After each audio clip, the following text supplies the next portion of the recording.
Here's the uncomfortable truth about executive presence. People decide whether you have it before you finish making your point, not because they're shallow, but because every room is reading you.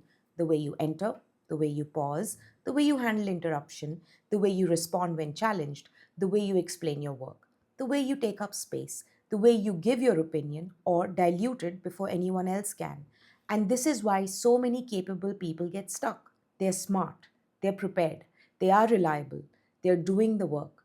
But the room still does not read them as powerful. It reads them as useful, it reads them as dependable, it reads them as hardworking, it reads them as supportive, it reads them as good to have in the room, but not always as the person who should lead the room.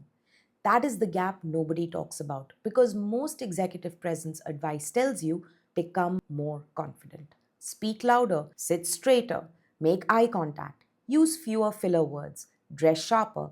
And yes, those things may help, but they are not the real issue because the confidence is what you feel inside. Executive presence is how the room interprets your power. And sometimes the most competent person in the room is not the most powerful person in the room. Not because they lack ability, but because their ability is being read at the wrong level. So, in this video, I want to break down executive presence in a very different way. Not charisma, not polish, not a fake it till you make it, but the way your power lands in a room. Because if you're doing the work, delivering results, holding complexity, managing stakeholders, and still wondering why you are not being seen at the next level, the question may not be, am I confident enough? The question may be, what is the room reading from me? And that is what we're going to unpack today. So, let's start with the biggest misunderstanding. Confidence and presence are not the same thing. The first thing we need to separate is this: confidence is internal, presence is relational. Confidence is about your relationship with yourself, presence is about how others experience you in the room. That distinction matters because a lot of capable people keep working on confidence when what they actually need to work on is interpretation. They tell themselves, I need to feel more confident before I speak. I need to be more sure before I challenge. I need to know everything before I contribute. I need to prepare more before I show up in that senior forum. But senior rooms don't only respond to how prepared you are, they respond to what your preparation signals. Are you bringing in facts or are you bringing in judgment? Are you reporting activity or are you shaping direction? Are you seeking approval or are you creating confidence in your thinking? That is where the shift begins. At junior levels, confidence often comes from knowing the answers. At senior levels, presence comes from being able to hold the question. And that is uncomfortable for high achievers because high achievers are trained to prove. They prove they are competent, they prove they are reliable, they prove they have done the work, they prove they are not missing anything. But executive presence is not built by proving harder. In fact, overproving often reduces presence because when you over explain, over justify, over prepare, and over perform, the room may not read you as thorough. It may read you as unsure. That is painful but important. The question is not, am I confident enough? The question is, what is the room reading from the way I am showing up? Are they reading clarity? Are they reading steadiness? Are they reading strategic weight? Are they reading emotional control? Are they reading that you can sit with ambiguity without rushing to fill in silence? Because executive presence is not about how powerful you feel, it is about whether your power is legible to others. And this brings us to the second uncomfortable truth. Many people are not underconfident, they are underread. A lot of professionals, especially women, are told they need more confidence. But often they don't lack confidence, they lack clean power signals. There is a difference. Power is not about being aggressive, power is not about dominating a room. Power is not about interrupting people or speaking in dramatic statements. Power is the ability to create a shift in how people think, decide, or act. That is power. But here is the challenge. Many capable people send mixed signals in senior rooms. They say something strategic, then dilute it. They offer a strong point and then soften it too much. They make a recommendation, then immediately give three escape routes. They challenge an idea, then smile too quickly to make sure no one is uncomfortable. They use phrases like, maybe I'm wrong, this may be a silly point, I'm just thinking out loud, I don't know if this makes sense. Can I just add something small? And before the idea has even landed, they have reduced their own authority around it. Now, I want to be careful here. This is not about blaming people for adapting to environments where they may have had to be careful. Many professionals have learned to soften themselves because they have been punished for being too direct, too ambitious, too sharp, too visible, too much. So, the softening often has history. But at some point, what protected you earlier may start limiting you now because the room is always reading. It is reading your words, it is reading your pace, it is reading your silence, it is reading how you handle disagreement, it is reading whether you collapse when challenged, it is reading whether you rush to please, it is reading whether you can hold your position without becoming defensive. Executive presence is created in these tiny moments, not in the big presentations, not in the town halls, not only when you are on stage. It is created in the moment when someone senior questions your recommendation. It is created when a meeting goes off track and you bring it back. It is created when there is tension and you do not emotionally disappear. It is created when you say calmly, let me clarify the decision we are making here. Or, I see the concern. My recommendation remains the same, and here is why. Or, that is one way to look at it. I think there is a larger risk we are missing. These are powerful signals, not loud, not dramatic, but clear. But language is only one part of how power is read. The bigger question is, what level are you speaking from? This is one of the biggest shifts in leadership. The room does not only listen to what you say, it listens for the level you are speaking from. So let me explain. Two people can talk about the same issue. One person gives updates, the other gives implications. One person explains what happened, the other explains what it meant. One person lists actions, the other frames the decision. One person says, here is what my team is working on. The other says, here is the business risk we are solving. Here are the trade offs, and here is the decision we need from this group. Same topic, completely different level. And this is where many strong senior managers get stuck. They are excellent at execution, they know the details, they are trusted, they are dependable. They are the person everyone goes to when something needs to be done. But when they enter senior forums, they continue speaking from the altitude of delivery. So the room reads them as operational. Not because they're not strategic, but because they have not translated their work into strategic consequences. This is where executive presence becomes less about polish and more about altitude. Can you move from activity to impact? Can you move from update to insight? Can you move from problem to pattern? Can you move from my function to enterprise consequences? Because senior leaders are constantly listening for altitude. They are asking, often silently, can this person think beyond their area? Can this person connect the dots? Can this person simplify complexity?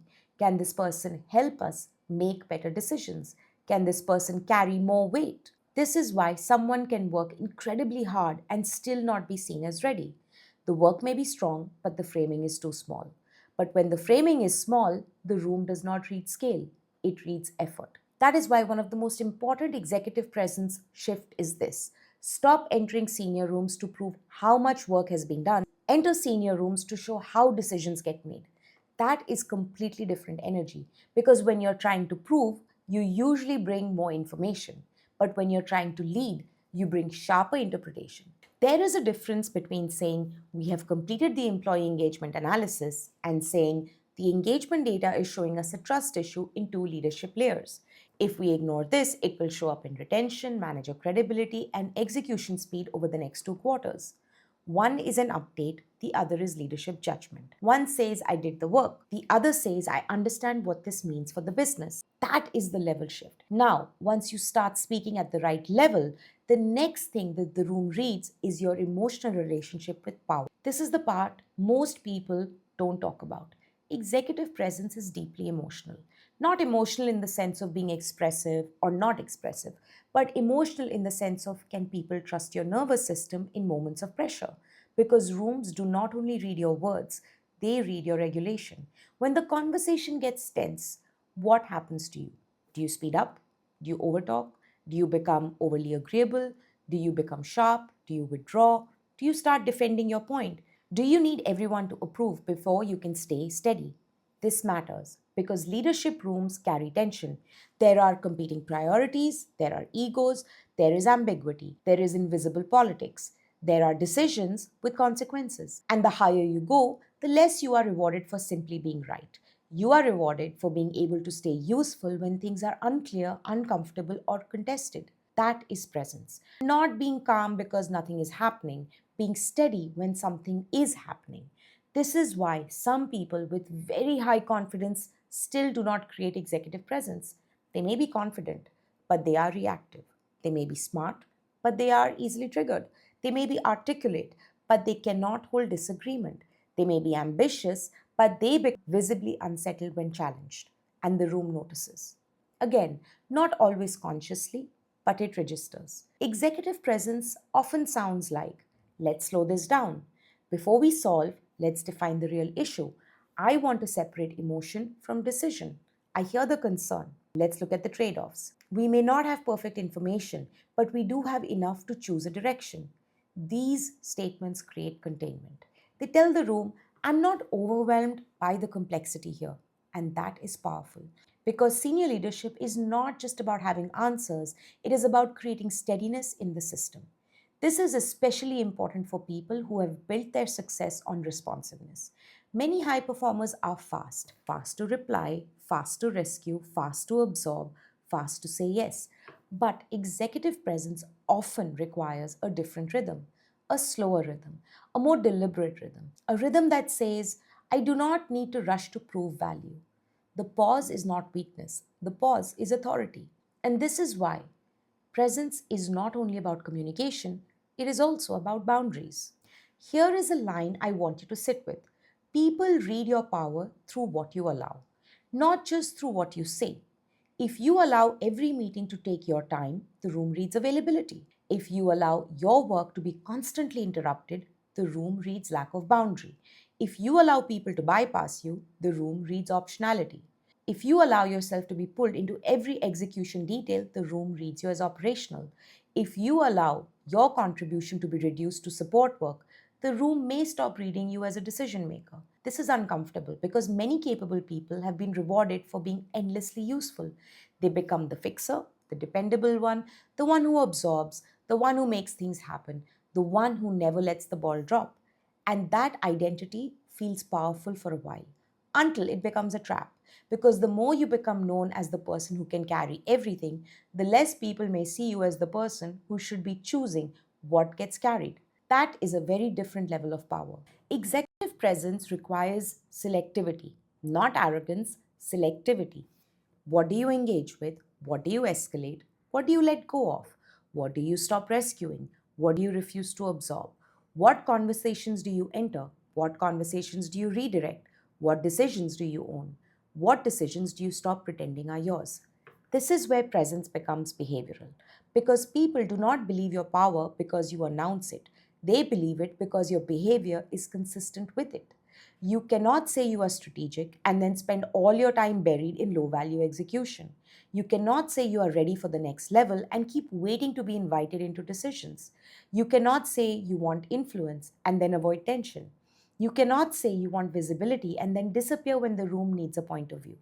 At some point, you have to stop behaving like someone who is asking to be chosen and start behaving like someone who is already carrying the weight of the next level. This is not fake it till you make it. This is grow before the title catches up. Because the title may come later, but the room starts reading the shift before the title changes. And often, this is what creates the opportunity. So, if executive presence is not confidence, not polish, not performance, what is it really? So, here's my definition. Executive presence is the consistent interpretation of your leadership weight. Not your personality, not your volume, not your English, not your wardrobe, not your ability to sound impressive, your leadership weight. And leadership weight comes from five things. First, clarity. Can you make complexity easier to understand? Second, steadiness. Can you stay grounded when the room becomes tense? Third, altitude. Can you connect your work to business consequences? Fourth, boundary. Can you signal what you will and will not carry? Fifth, point of view. Can you say what you believe, not just what you know? That last one is important. Many people bring information, few people bring a point of view. A point of view sounds like, here's what I believe we should do. Here is the risk I think we are underestimating. Here is the pattern I'm seeing. Here is the trade off we need to consciously make. Here is what I would recommend if we are serious about this outcome. That is presence. Because the room does not just need your intelligence, it needs your interpretation, it needs your judgment, it needs your ability to help people see what matters. This is why executive presence cannot be reduced to confidence. Because confidence without judgment is noise. Confidence without steadiness is performance. Confidence without boundaries becomes overfunctioning. Confidence without altitude becomes self promotion. Confidence without a point of view becomes decoration. Real executive presence is quieter than people think. It does not need to dominate, it does not need to impress, it does not need to constantly remind people that it belongs. It simply changes the temperature of the room. When you speak, the conversation becomes clearer. When you challenge, the thinking becomes sharper. When you pause, the room slows down. When you disagree, the room does not collapse. When you make a recommendation, people understand the consequences. That is power. Not forced power, red power. So, where does this leave you? Let's close with the real question. So, if you take one thing from this video, take this. Stop asking, am I confident enough? Start asking, how is the room reading my power? Because the question will change the way you show up. It will change how you speak. It will change how much you explain. It will change what you choose to engage with. It will change how you handle challenge. It will change how you frame your work. It will change how you enter rooms where you used to wait for permission. Executive presence is not about becoming louder. It is about becoming more legible. It is not about pretending to be powerful. It is about removing the signals that make your power hard to read. And for many capable professionals, that is the real work. Not building confidence from scratch, but allowing the room to finally read the leadership that is already there. So, here is the question I want to leave with you. When you enter senior rooms today, what does this room read first? Your expertise, your effort, your need to prove, your steadiness, your authority, your point of view. Because the next level may not require you to become someone else, but it will require the room to experience you differently. And that begins with how your power lands. If this made you think about the way you show up in senior rooms, write in the comments what do you think the room reads from you right now. And if you are working on leadership, influence, or positioning yourself for the next level, subscribe for more conversations like this. Not surface level confidence tips, but the deeper shifts that change how you are seen, heard, and trusted. See you next time. Bye bye.